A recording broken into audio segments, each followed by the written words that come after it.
Alright, it's been a while since I've done any videos. We're expecting storm of the century. So we'll see. So I got that all ready to go. And out here. Still have a lot of snow from before. So restarting my channel. Just one little video every once in a while.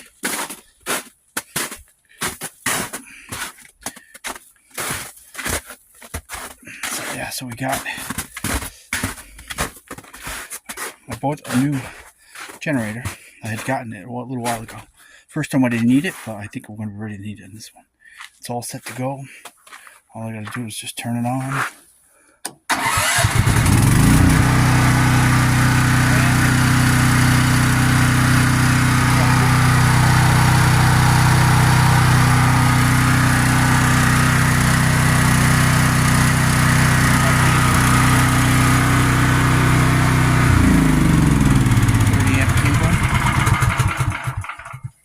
Goes all the way from here, there. This is my old generator, but it still works. But I don't want to take a chance with it. I'll clean it up maybe this summer. And anyway, my power cable goes all the way from there. There it is, 30 amp. 30 amps, yep. And it goes all the way to there. We've got one of those things in the house. It's not automatic. I go down there and do the switches, but it'll give you 30 amp from right to there. Got my cord running. I cleaned up today. Got it all set up. And pulled out my old generator. So this old generator, which is friggin' Stratton, is 7,000 watts. This will run pretty much the house. The new one is 10,000. And I got all gas there. Two more. 20 gallons gas.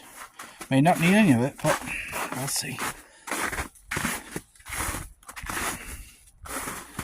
Yeah, so this is the snow, so we'll see how much we get. We still have 4 or 5 inches back here. So we'll keep track of it. So I got all my carports back here. This is when they come in key. I wish I could have kept my carports in the front, but. So that's all set up out here, way away from the house. I'll even move it out some more once if we have to use it. I'll dig it out and put it way over here. I got plenty of cord. Plenty, but I had just three extensions for this cord. 3 of them. Here. That'd be the third. So that'll get me all the way I can pull.